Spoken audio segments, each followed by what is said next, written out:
August, third Thursday lecture. We are very excited to be hosting this lecture in partnership with the Gullah Geechee Cultural Heritage Corridor. And it's an incredible endeavor that recognizes the Gullah Geechee culture, heritage, people, lifeways, foodways along the coastal United States, the East Coast, from North Carolina down to St. Johns County in Florida. And we have some esteemed guests with us. We have the Florida, Georgia Commissioner for the Gullah Geechee Cultural Heritage Corridor with us in attendance. Ashante, please stand, say hello. And we also have Amanda and Ashley, who are some of the fearless staff that help keep the corridor running and build awareness for all of its programming and its mission. Before we get started, I would like to thank all of our volunteers who have helped make this evening possible. Todd, who's here with us in the blue shirt. And then Jean is next door, and also Dad. We have several board members in attendance, Karen Drogi, we have Ann Morrow, Sandy Arpin, and I think, did I miss anyone? Greg. And Greg is part of our committee for Black History and our Black History exhibition and events. And I'd like to also thank Endless Summer Roofing Company. They are so generous with their support, and they help make our fall 2025 lecture series possible. I'd also like to thank the Cultural Council of Greater Jacksonville. Through a competitive grant program, we receive funding that helps support our annual programming and operations, and that is money provided by the City of Jacksonville and administered by the Cultural Council. And so tonight we have the story of one family's journey from Edisto, South Carolina to the Mandarin area. And this happens following the U.S. Civil War. But I'm not going to talk much about that because we have experts here, Greg Estevez and Elaine Ford Jackson, who are historians, Gullah Geechee historians and author. And so they're going to share their incredible knowledge with you.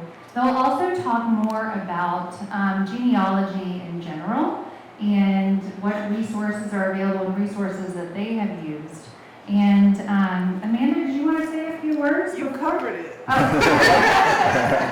Great. And we have some folks joining us by Zoom, yes? Absolutely. Yes, so welcome Zoomers to the program. And so after Elaine and Greg speak, we will have time for question and answer. Well, actually, they are encouraging you to raise your hand if you have a question, online as well. Zoom members, if you have a question, please type into the chat what your question is, and we will relay the message and get your answer for you. So please, this is a conversation.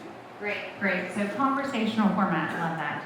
All right, well, I'm going to turn it over to our honored guest, Greg. Now, you might think you don't need the microphone, but everyone needs a microphone, especially for our hard-of-hearing guests. That takes the sound and puts it into the video feed. That does not amplify. There you are. All right. Well, thank you so much for you guys coming out in this inclement weather. For those who are on Zoom, we welcome you as well. I am Greg Estevez, and I'm here with my cousin Elaine Ford Jackson. And she lives in Jacksonville, so do I. But my roots are in Edisto Island, and I have deep roots in Edisto Island that extends all the way back to the 1680s. So that's how long my roots are. Just a little bit about me. When it comes to the Gullah Geechee corridor, most people know me as the great-great-grandson of Henry Hutchison, who built the Hutchison House in 1885 for his then wife, Rosa. And that's how most people know me. But I'm also an author, and I'm a genealogist. I have one of the biggest trees. As a matter of fact, Ancestry.com contacted me. They called me and said, hey, you have the biggest tree for people who lived or were born on Edisto Island. Right now, we are a little over 9,000 people on that tree. And not only does it include names, but it also includes pictures and, all kinds of documentation, such as birth records and death records and military records and things of that nature. So we're very proud of that, and we are willing to share. So if you have any connections to Edisto Island, please, get in contact, and I'll let Elaine talk. Thank you. In addition to Greg saying he goes all the way back, we're cousins because I am 5th generation Edistonian. My ancestors were there with some of his persons, and we both have families that migrated to this area. So in addition to being who we are, we're also related, as is probably everybody on Edisto. A little bit about our connection, and our title tonight is Roots to Routes, or Roots to Roots, whichever name you prefer, Route to Roots. But as Greg said, it's just a conversation we're going to have. So at any time you feel you'd like to interrupt us to ask a question, feel free to do so. We're just here to educate, inform, and enlighten. That's who we are. So with that being said, as he just introduced himself, the Hutchison House is one of the most esteemed residences on Edisto Island that has been recently renovated. And each year on a tour that's put on by the Edisto Museum, they feature certain churches that have been on the island for a while and certain houses. This year, we are the features. Because my family was at Edisto, oh gracious, my family attends Zion Reformed Episcopal Church, which has been in existence since 1862. And as he said about Miss Rosa and Hutchison House, and his roots go all the way back. So we share the commonality of a lot of cousins and friends on Edisto. So we are not strangers to Edisto, and hopefully before we leave tonight, we won't be strangers to you either, okay? Right. So towards that end, I'm gonna let Greg start as we talk about how we got to Jacksonville. Okay. All right. Well, first off, I'm going to start talking about the migration.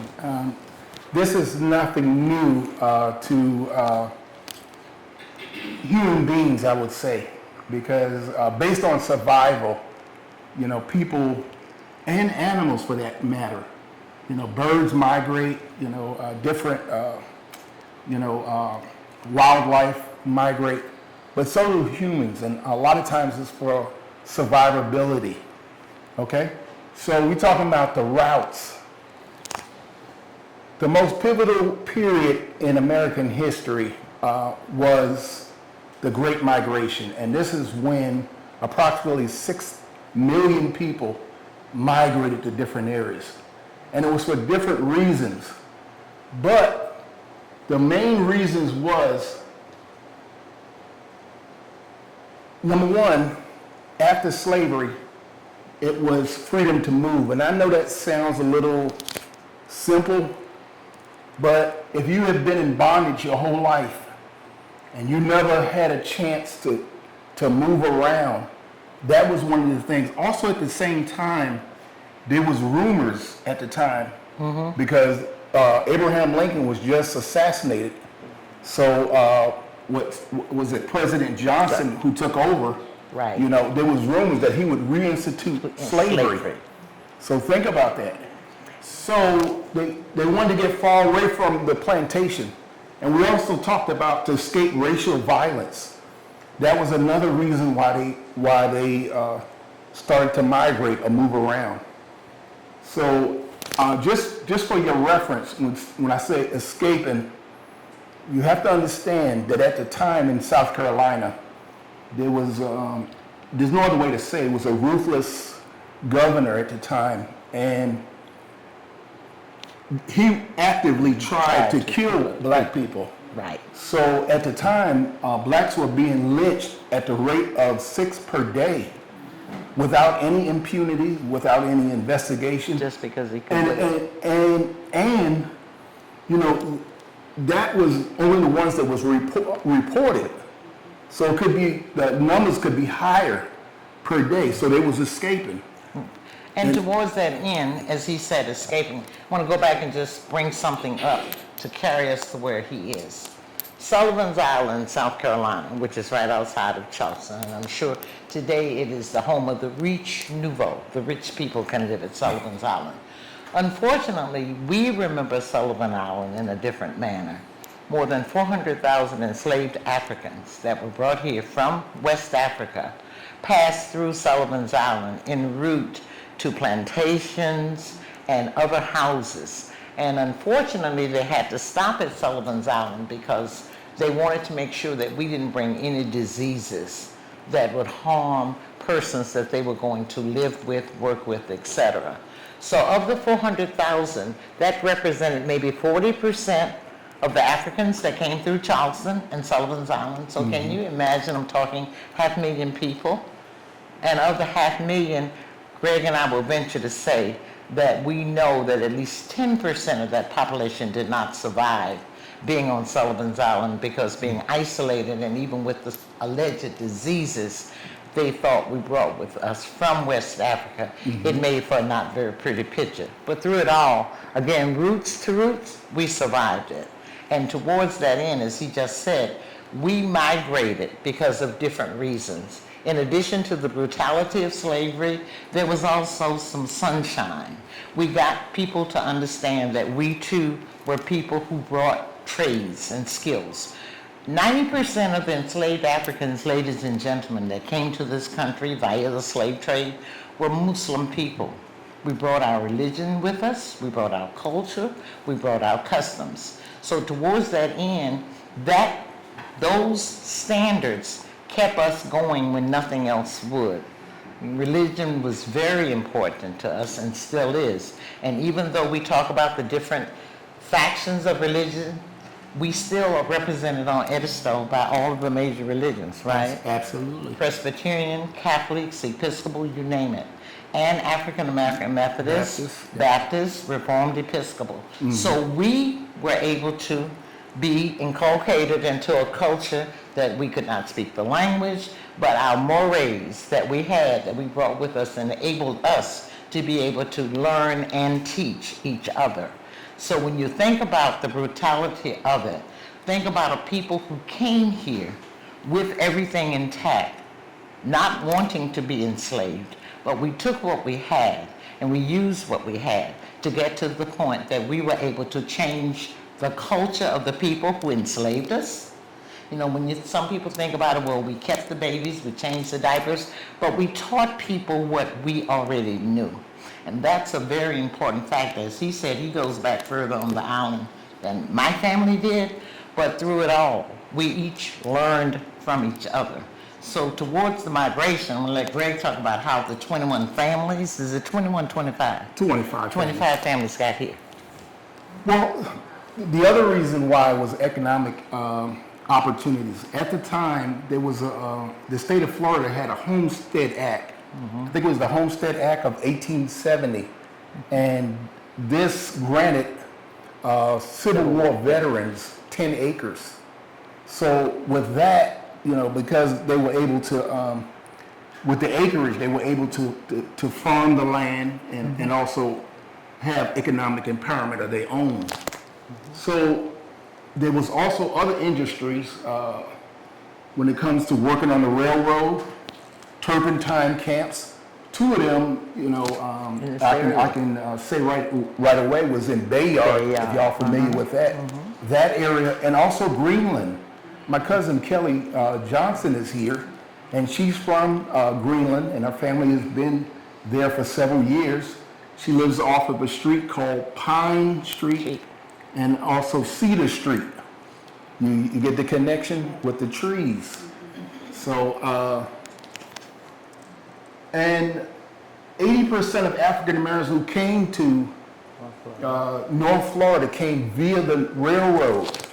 The other 20% came by boat, but most of them came by railroad. Working on it as well as actually being passengers. We also, as Flagler and them extended the railroad this way, we were able to come Here, we were able to go back home, bring the rest of the family because we found a land of opportunity. As Greg had said, the orange grows. The word Mandarin is an orange. Growing up, my grandmother, my Edisto grandmother and great-grandmother, to them it was mandarin because they refer to the orange there as mandarin, same orange. And the turpentine stills, as Greg alluded to, we brought all of those agrarian skills to be able to take what was here, make the soil work, to feed everyone, to take and grow crops, and to become somewhat independent at the same time as sharing their skills with others who went on to become millionaires. We all know how that goes. But even just the fact that they knew that we were a people who were solid, stable, and we wanted to share what we had, and we also learned from others. So it wasn't just a one-way street, each one teach one, so we all learned something.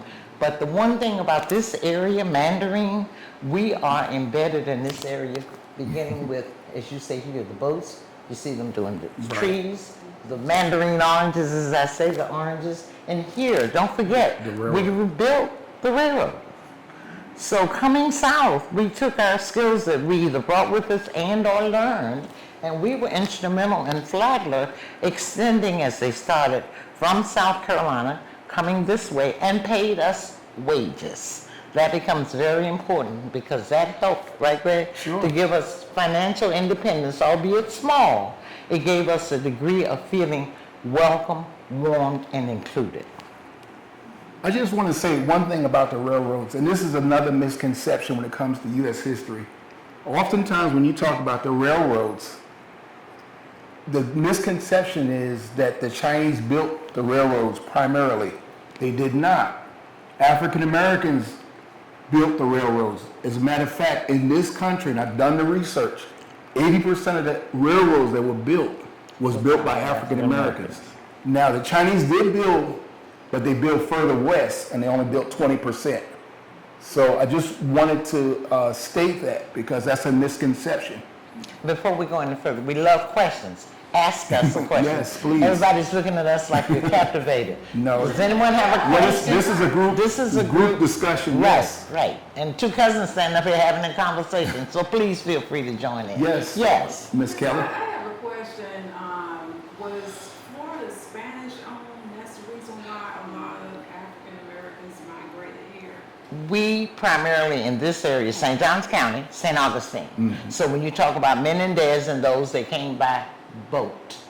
So the same way that they came. And one misconception that we as persons of color hear all the time is that you have to remember we came straight across the Atlantic this way. Keep in mind that slave trading had been going on for centuries before we were brought across the Atlantic this way. Hence your Dominican Republic, your big five, Spain, France, the Dutch, the English, and who am I missing? The French, Portuguese. Portuguese. If you look at the world being round, they were already knowing about water and land and everything because of where they're located. So if you think that way, Angola was first, the Portuguese, because their agriculture was similar to what you found in Brazil. They brought us here for the sugarcane because the same kind of soil sediment. So as a result of that, that was the first group. Then we had the big fight because the Dutch say, well, if you can bring them here to do this, then we want to take some and go here. So that if you look at the Caribbean, Aruba, Bonaire, Curacao, the ABCs, Dutch.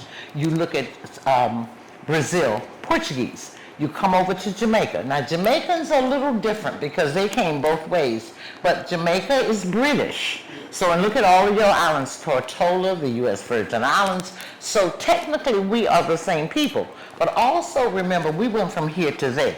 So it wasn't just one way coming there. We came here also, and my mic is on here, so that's why I'm constantly pulling the shawl up so they can hear us. But we were people that was able to be integrated both ways. So when you think of us in the slave trade, don't just think of us coming over here this way. We went that way, and we came, ladies and gentlemen, real important, we came before Columbus. Absolutely. Columbus, 1492. Absolutely. We've been trading with the world since 1000. And let me just say a little bit about Columbus. Another misconception, we was all taught in school that Columbus discovered America. He did not. He did not. That's a misconception. And we've been taught that for the longest. Right. Go ahead, next slide, please. Questions, slides, questions? Yes.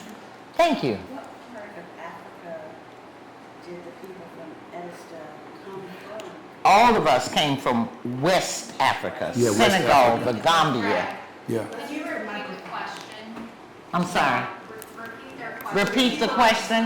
Where were we from? What part of Africa did we primarily migrate or emigrate from?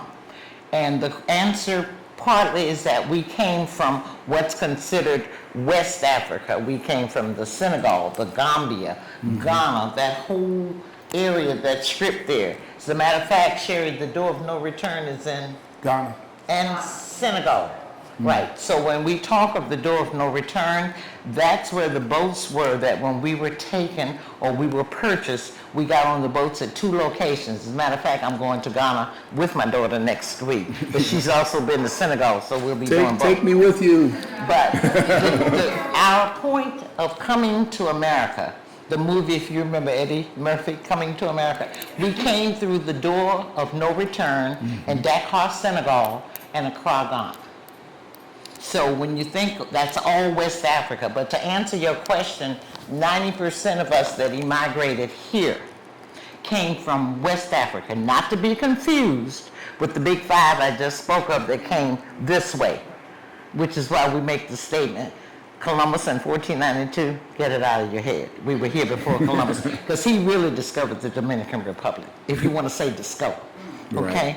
Yes, your question. I wanted to talk again about the fact that 80% of the railways were built by the African Americans rather than, I always thought it was the Chinese. There you go. So why is it that that was the story we were fit? Why did we not know of the amount of Well- influence that the African Americans had? Well, that's a great question. Why didn't we know that the African Americans built?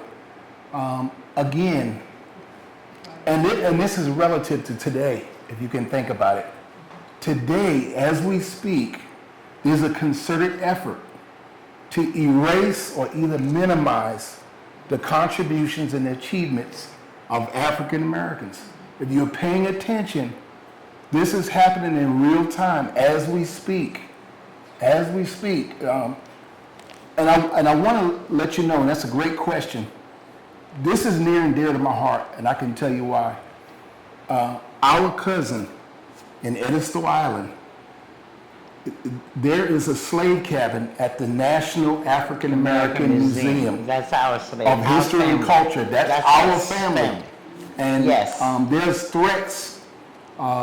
Being you know, made yeah, to because it's a rewrite the history. yes, a cornerstone of that exhibit up there, and they're trying to remove the cabin because they don't want to be for us to talk about slavery. You know, I guess maybe it makes some people feel bad, but to me, that's history. And towards that history, our cousin, Emily Meggett, who wrote a New York Times bestseller cookbook that passed 2 years ago. It's called Gullah Geechee Cooking. The slave cabin was where her father was born. Jesse, right? Jesse Yeah, was the was the husband. husband. Right, but the family, and the cabin existed in its latest state before we discovered it when they came around, just a little history. Right. We knew about the cabin because our cousin Denise Yep. said that her grandmother, Jessie Meggett and Emily Meggett, were her grandparents. When she was little and they went to work in kitchens and everywhere else, Denise went to the great-grandmother's house, and she learned, she said the potbelly stove was there, her grandmother made the cornbread right here, and she drank chicory coffee. She said, don't even offer her chicory today. But just her memories, her grandmother's memories, enabled them that when we discovered the cabin, and our historical society at Edisto wanted the South Carolina Society to take it, and they said no. And there was a woman doing an internship at the Pittsburgh Post and Courier, whose husband's name was Pete Maravich, not the basketball player, he's a photographer. And they wrote a story about the cabin. And after South Carolina would not take it, he took pictures, put them all over the New York Times. Hello, This is the Museum of African American History. We'd like to come down and inspect the cabin. That's how the cabin got moved intact. Right. Because the cabin was still standing. It was disassembled. Disassembled board by board, put on the trucks. And if you've been to the museum or not, Reassembled it. they reassembled it there, but the way the museum was made, they had to reassemble and put the floor above it. In other words, they built from the ground up. So what we say often, Greg and I and others who've been to Edisto, we lost the porch because they didn't have enough room to put the porch on the cabin that you see on display. Isn't that interesting? Well, I'm going here in September, so Please do. hopefully it'll still be there. So if you see the cabin, that's Just remember associated us. with our family. Okay? And we're gonna move along. Right. Questions? Any more questions? We love questions. Okay. Somebody, anybody? Yep. Yes. Yes. I'm just gonna go back quickly to Sullivan Island. Yes. Where you migrated to and then were dispersed to different areas in South Carolina and beyond. Yes. The corridor is North Carolina to Florida. Okay, and then you had those other 5 people, cultures migrating in as well by boat? Or, Not to us. right, The countries they owned in the Caribbean from that point, Brazil, Portuguese. So those persons that they had just followed the trail. That's why right now if I go to Jamaica and say to someone, oh, you're my cousin. No, Mom, I'm not your cousin. Because they can identify with being British because when they were brought there, remember the water's wide. So they couldn't come and say, oh, my aunt lived next door to you in Florida. So just imagine those 5 cultures, and they brought everything, including the cat dish, so their culture remained more intact. We are beautiful in terms of we got a little bit of everybody, whereas their cultures are strictly, primarily who they are. So just think of us as Heinz 57. how you brought your culture and taught other people what you entertained in your hearts to the rest of the people. Right. That's beautiful. Thank you. Okay. Did the Gullah Geechee also know Fort Mosaic? Yes, that's, That's part of it. you want to tell that story? You want to tell the Fort Mosaic You story? can if you No, want. you do. I talk now. You tell Fort Mosaic. Well, I mean, there was a uprising in Charleston, South Carolina, and that uprising resulted in, and this was the first migration Of us. that was recorded. Yes. I'm trying to remember the name of it, but when that uprising came, most of them escaped to Florida, and it wasn't an escape. They escaped to Florida, and they ended up in Fort Mosaic because of the economic And reasons. Florida was a slaveholding state. Sure. And because of their religion, the Yes. Spanish, when they made it to the fort, we understand that because of the religious background, if you made it to Fort Mosaic, you were free. Because of you converted to Catholicism and you were free. And we later, both and I have discovered that because not only was there Fort Mosaic, when we had to leave Fort Mosaic, we had monasteries and nunneries in different places. So as a result of that, that's why a lot of us moved to the Bahamas, to Andros, because again, we are talking the British, so there were also different areas and they had different other places where, because we were Catholic, we could go and be free. Okay. By looking at the map, I can actually identify my Gullah Geechee community, which is Oakland. But I Yes. also noticed that a lot of them are on the city. Could you tell us a little bit about the communities and how they were identified and named? Now, Well- you know Oakland. We know Oakland, right? That's the east side. Well, all of these communities were settlements. We're talking about Edisto today, but there were other settlements in the Jacksonville area. I mean, some of them does not even really mentioned on here, like Durkeeville and Greenland and, other areas. But, Sweetwater, everybody knows where Sweetwater is. The commonality is they were all located either along the St. Johns River or near the creeks or the waterways. And that's where all of these communities generated from. So great question, these settlement communities. And we're going to go on to the next slide. So now we're talking about one community in particular is called Edisto. And this is a fascinating story of how this happened. I think it was in 2019. We had a conference call, and I know Sandy Oprin was on the call. I was on the call. Michael Myers, Heather Hodges, who was the Gullah Geechee Coordinator. yeah, she was the director at the time. I'm trying to think. Gretchen Smith might have been on there, and Tony Carrier. And we would call and discuss the connection from Edisto here in Mandarin, because at the time we couldn't figure out why they would name it Edisto, because there's no, connection, until we found a connection to Edisto Island in South Carolina. So how does this connection come about? We started doing research, and we started to find irrefutable proof. And I'm gonna tell you how we made the connection. It really came through churches, because the churches in any community, is the oldest institution. And we went to, was it Julington Baptist? And Julington Baptist is located near Julington Creek, or right at the time, right by Julington Creek. But they never called it Julington Creek, they called it Julington Baptist. And when we went there and we talked to Pastor McLean, who's the pastor, and he's been the pastor probably 35 years, he showed us books and documentation that went back to the 1800s. We were astounded. We was like, oh, wow. So this is how we broke the code, if you can say it that way. And then we started looking at records, newspapers, and other things. We did some oral interviews. Karen Drogi is sitting here with me. She's the board member.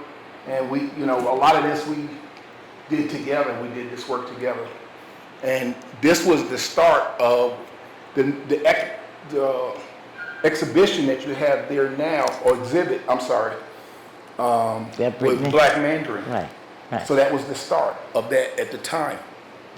Now, to add the icing to the cake, the cemetery at Julington Creek, Julington Baptist Church was donated by my aunt's grandfather. Yes. So my roots are as deep here as Greg and I are talking about. So the cemetery is still there, and I mentioned to Brittany, I need to, for my niece's sake, go one day and photograph the headstones that are still standing, because she said, my mom is here. We saw her mom on yours, thanks to Brittany and the group, we've been able to identify them. She says, but Daddy is next to Mom, and in between is Mom's sister, Miss Ethel. So I have to go find Uncle Leon and Miss Ethel sometime in the near future, Brittany. But yes, that was land donated by my aunt's grandfather, Right. also from Edisto. The Hartleys. The Hartleys. And on that note, I wanted to say something. I'm going to go back just a little bit. Why did they migrate? And you're talking about 25 families with Reverend Green. This was in 1872. 72, Yeah, 1872. And what they did was they took the ferry, because you remember, it was way before cars, and they didn't have no freeway system or anything like that. So you took the ferry to Walterboro and caught the train. And you got to remember, you had animals and kids and all kinds of stuff. So, and all of the belongings, and took the train and rode the train all the way from Walterboro to Jacksonville, the other side of Bayard. And that's how they got here. Right. And that's Little Edisto, as we call it. So far have we enlightened you on how we are related, and how actually we are all related, and how we got from there to here. So now, opening it up, ask us, yes. Greg, have you been able to discover if there was much interaction or intermarriage or anything between the people that lived in Edisto and the people that lived over here in East Mandarin, areas like Orange Pickard Road and so forth? Yes, absolutely. We've been able to, make the connections because of the family names. One of the family names that is significant is the Blygen family. Of course, the Green family, which is in Edisto Island as well as here. We went into the cemetery of Julington Baptist Church Cemetery, and we saw the grave of Reverend Green. Right. And we saw the dates on there, and everything syncs. And we know that Reverend Green was related to the Greens on Edisto Island. And how do we know this? We looked at some records from World War I, and those records on Florida Memory, is that right, Sandy? And we saw that they are actually from, and there's some of them right here. You got Henry Blygen and also Sam Hayward. Sam Hayward is interesting because he was a lieutenant in the JSO, for JSO. And Sam Hayward, he was amazed because we found his grandfather. And this is the records for his grandfather. And if you notice, the date of birth or the place of birth is Edisto Island, South Carolina. So that was significant. I just talked to him last night. Did you really? I belong to that church. Oh, okay. I Okay. know Reverend McLean, and I was going to ask, how come you don't have all of the books that Reverend McLean showed you, the pictures, and all that stuff? Does he still have that? He does. And we're planning on digitizing Most some of of that the stuff. So that's a great question, because that's definitely history. Yeah. So Julington Baptist has been very gracious, but not only them. But so You is have the the First community. Baptist of Mandarin, which is Hopewell now. Hopewell, Reverend Williams. Yeah, and also, was it Zion? Trying to think of the name of it. Yeah, in Greenland, Right. that church there. And I'm also related to the Blygens. My Mitchell aunt married Mr. Blygen's brother. So there again, we're all related from Edisto. There's a question in the back, Greg. Yes, please. So I vaguely remember hearing about or reading about several years ago, trying to locate where Edisto, the settlement was. Is it available? I mean, do you know where it is? Is there anything left of the original village? We or do. town? We do. We talked to a gentleman from Julington Baptist, and now where the church was and where the school was, because it was actually a school there. Yeah. It was called Edisto Elementary school. School. Grammar school for, Yeah, grammar for the school. oldest of us, yes. Is it on, And, is it on the man, I mean, is it on this side of the river? Or is I it- can't remember the subdivision right now, but it's on Old St. Augustine Road. And the gentleman was able to pick out Where the it was. old oak tree where they used to worship at. Am I right? He was able to pick out the very tree where they used to have worship services at before they actually built the first church and the school. So, but it's inside that subdivision. Yes, Karen, please. So, the map up here of the schools, if you look up there, there's a legend that shows where the Edisto school was. Yes, That's pretty much the settlement. yes. And also, And as you travel on Old St. Augustine Road, it's on Old St. Augustine Road before you get to Bowles. Bowles, And yes. before you cross the creek there, and you can still see some of the old shotgun houses that were the old settlement. They've been torn down over the years, new houses built, but you can still see Absolutely. a few of the old shotgun houses that were part of the Edisto community. And there used to be a little confectionery store right there on the corner of Old St. Augustine and one of the side streets. Right, Okay. towards that end. And some of them are still painted Haint blue. I know. Even to this day. Right. Yeah. And towards that end, I am an East Sider. Andrea's an East Sider, and our commissioner, we're East Siders from the community of Oakland. Here, when they left the Edisto school, because of segregation then, they either came to out east to where we went to Gilbert, or they went to Stanton. It depended on whether they were on this side, I think, of Mandarin Road versus the other. That changed as Douglas Anderson, which has been located in the community since 1920 plus, as they added grades as the population grew after the war, and we had more persons that were school age. Gilbert graduated this last Mandarin, Loretta Road, persons from high school with the class of 1958. Because it was in 1959 that Douglas Anderson took all of the ones that would have gone to Stanton and Gilbert, and they became a part of the Douglas Anderson family. So the first class of 1959 from Douglas Anderson School, which you know is still here, is called the School of the Arts now. That was where the persons in this community finally wound up finishing high school. So yes, to answer your question, that was how that happened also. Yes. Thank you. Yes. So we can't see for the light back in the corner. Sandy? Just an interesting story. I don't think I've told you this, Greg, but there was actually a connection between the Edisto School and Harriet Beecher Stowe. Oh, wow. Who Okay. lived right up the street and started a school here on the peninsula. Oh, really? We have letters, copies of letters from the Huntington family. And Mrs. Okay. Huntington, they were from Rochester, New York. They were very close friends with Mrs. Stowe. And she wrote to her, somebody up in New York, telling about going with Mrs. Stowe in a buggy pulled by a mule out to a black school about 7 miles from the peninsula. It was Edisto. Right. Because she was invited to come there to observe their graduation. Wow. Wow. And so she actually knew, so, I mean, she was respected there as well, and it was something really kind of cool that we just Thank you for accidentally that. found. Yeah, thank you for Thank you that for that. connection. Right. Because, you know, there's several connections. Just so you know, Kelly Johnson, we met at the last event in February. Right. In We were here in February. and we was able to connect. Right. And her great grandfather grandfather, right. and my great grandfather were brothers. Isn't that something? Wow. Yeah, and we didn't know at the time. So she lives in Greenland, but she has direct connections to Edisto Island. Wow. I didn't see another hand. Yes, ma'am. I was going to ask, why is the cemetery so far from where the original school was?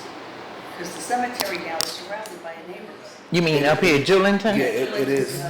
My ancestors donated the land. They lived on this side. Right. Remember, to the church. Right. The Julington, the first Julington church. Brittany, help me with that. Where was the first Julington church It was located with, that's associated with the Old St. cemetery? Augustine. In that old St. Augustine area. Okay. Yeah. But it's a pretty good distance between Lamar Street Yes. and where the church and the school was. Okay. I was wondering how that happened. But Well, maybe that's because the it was a donation Yeah, the of the land land. was donated. Yes, yes. You know where the bridge is? If you go to St. Augustine Road, you're headed out to Coles, and you have that little bridge. Yes. Across a little skinny Julian Creek. Mhm. And it was all in there. Okay. Yeah. Amanda, how are we doing on time? About 15 minutes. Okay, 15 minutes, and we're going to keep on going. We talked about the family connections. Broken chains. I'm not talking about physical broken chains, but I'm also talking about metaphorically broken chains as far as, you know, at the end of slavery, or, you know, a lot of us, when I say us, I'm talking about the African Americans, you know, they didn't know where their family was. Right. Because there was a lot of family separation, split Displaced. up. So they had to put ads in papers and stuff like that, just to look for their family members. So that's what we talk about here when we say broken chains.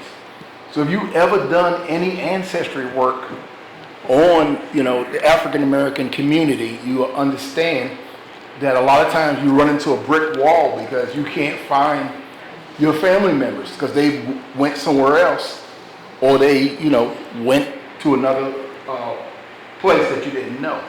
So that's what we're talking about, broken chains. Okay? So, and in our case, you heard him say over 9,000. It was bit by bit, each one, teach one. That's how we found so many connections, because most of us that lived in this area, pretty much all of us had baptismal records. They helped a little bit, but like you see here and here, as we've gone back, as Duval was one of the few cities in my research that had what they call the 5-year census. So for example, 1930 was the national census. Florida had 35. The national census was 40. Because I couldn't find my great-grandmother and grandmother on the 40 census, but I found them on 35 moving from Clay Street to Orange Street. Because somewhere I lost them. So in going back in your Jacksonville roots, remember from 20 to 45, Florida did a 5-year census. So if you hit a brick wall on Ancestry, pull up the Florida records. You may find success there also. Yes. So I work down in St. Augustine and at the museum and work very closely with both Fort Mose and the Lincolnville Yes. Museum. So my question is. Miss Gail Phillips. Yes, and Thomas Jackson. And so were there connections between the settlement of Edisto and the folks that lived in St. Augustine? I know Fort Mose, of course. No, it's Elton. Is there an Elton? There's a connection there. So when you leave here, try Elton and that area first, because as Greg and I have been riding around and people will say, come to this, we wound up at a festival they have each year in Elton. And there we found that there was a lot of connection from people in this community that migrated to St. Johns County. Just one quick aside, remember San Jose Road was one road. Took me forever to find out that Mr. Hartley's daughter was born in St. Johns County, but they came, Greg took me one day, it was real funny. We drove from where the county line is, so the children walked from that end of San Jose, this Bottom Park, all the way up to the school. But they made no distinction. Remember you took me around with the houses on. They made no distinction between St. Johns County and Duval County because you know how close they were. So that's what I'm saying. Try Elton, but just go back also and look at St. Johns County records if they've been digitized. You may also find some information there. Let me also say this, to piggyback on what she just said, is that the turpentine camps, they moved around. So as they moved around, these families moved around. Right. So as a result, you know, African Americans are throughout the state of Florida due to the turpentine migration. camps. Right. You know, so that's another way that it came about. So when did the first Africans come to Edisto? Edisto Island in No, to Edisto here, to Little Edisto. 1872, 74, that period. Yes. Yeah, so that was about the same time that Lincolnville was being settled as a black community. Sure. In St. Johns County. Yeah. In St. Johns County. So that's why I was wondering if there was any cross. There probably is. It probably is, more than likely. Right. Yes. Because again, San Jose was the main road, and as I said, my cousin said, oh, this is the way they came. And again, just being redundant, I couldn't find Aunt Louise. And when I talked to her daughter, she says, oh, Mama was born on the St. Johns County end. Then it dawned on me, one road. We didn't distinguish between that end now being St. Johns County and this now being Duval. Okay. State Road 13. And we're going to go ahead and go to the next slide. So we're talking about tying everything together. You know, we talked about, and this is on an individual basis. What was your family's journey? And everybody is different when it comes to their family's journey. So you got to trace the path of your ancestors. And there are resources available. We've made some resources available. So if you are interested in tracing your family, you can certainly do that. And, you know, as Elaine, my cousin Elaine alluded to, you know, you got census records, you got military records, you have church records, court records, you have church records, all kinds of records and resources that are available. And then you can document your own personal family history. And that's exactly what we did.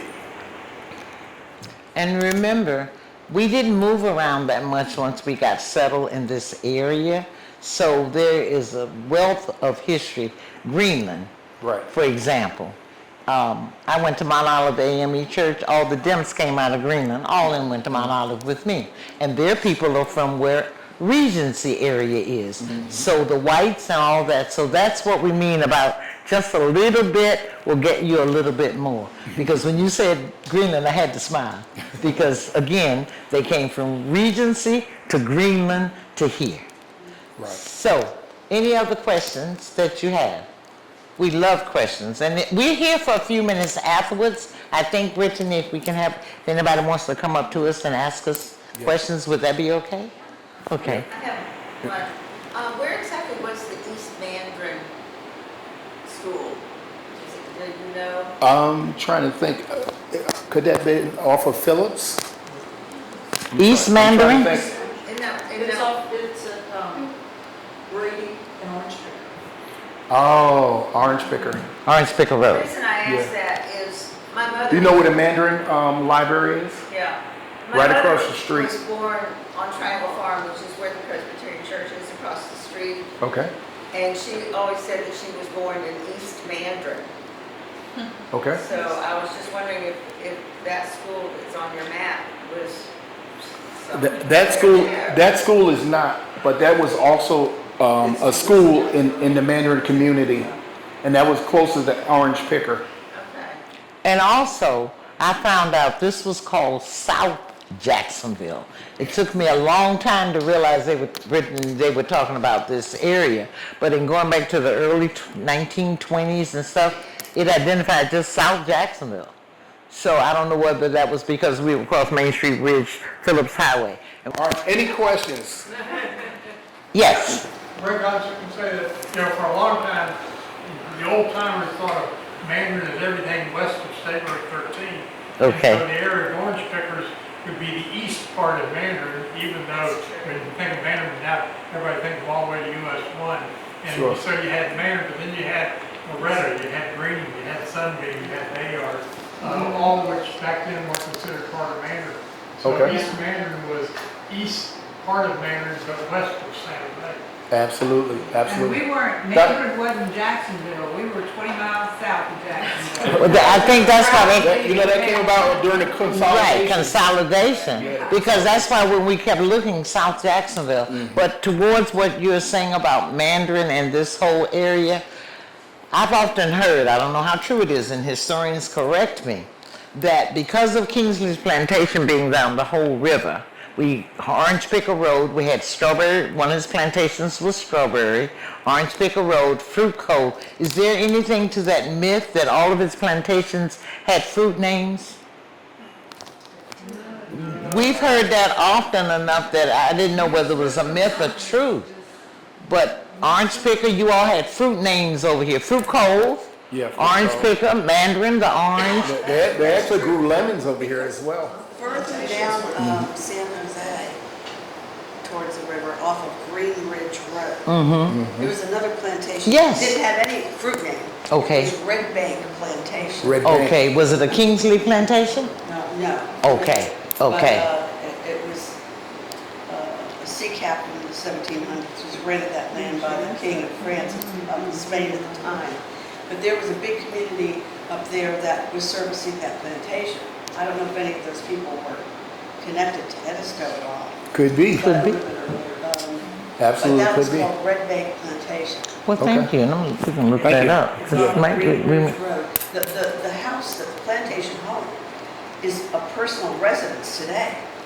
And you can see it, and it has two entrances. It has Oh. an entrance that's facing the river. Really? And then when the consolidation came in the 40s and all the developments out there, a street was put in, Green Ridge, on the side.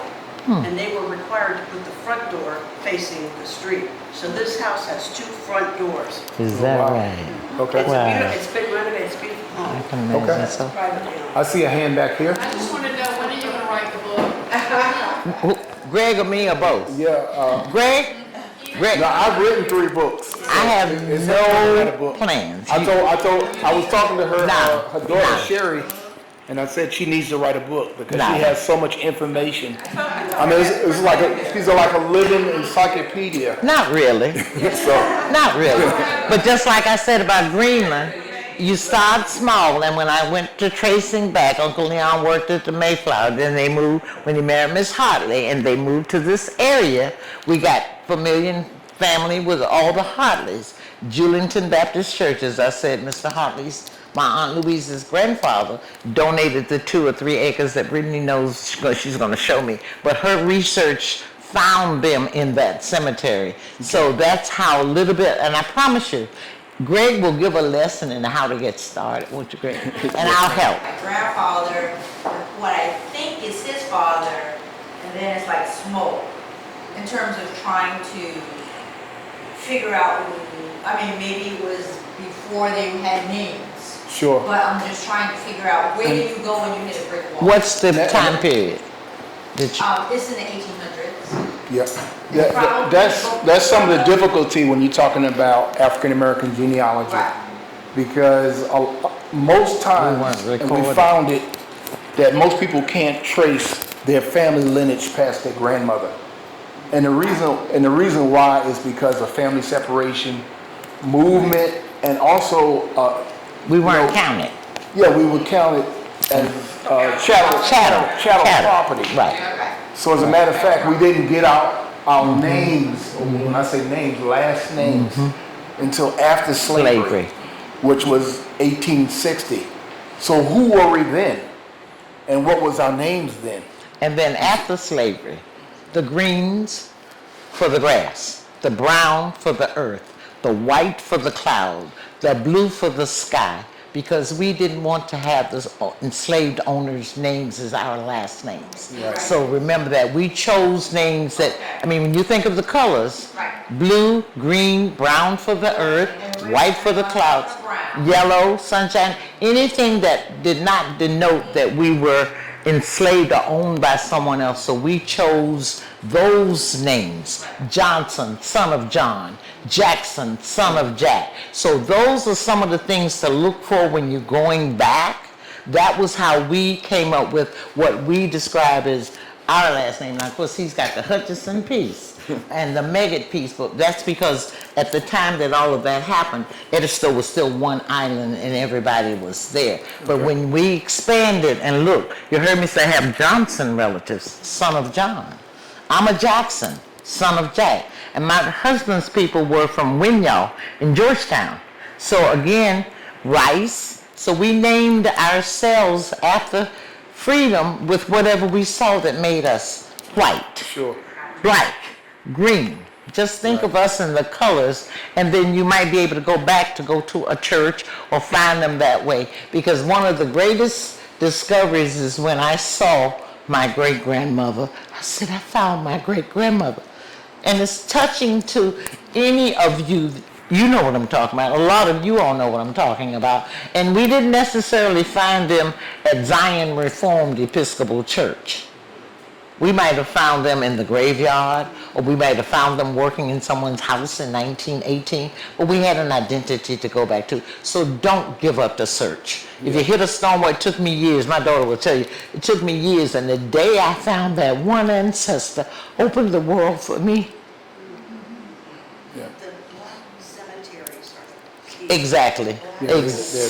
And thanks, as I said, thanks to Brittany, I know where I'm going to start, because she did the research, and it shows the Hartley Cemetery, which is Julington Cemetery, and my relatives are there, so I can take what I know from their headstones and from the records we have and go further. Right. Because I know and on that note, we're gonna end it. Thank you for coming. We're on time. Ms. Brittany Colehill. Thank you. The Executive Director.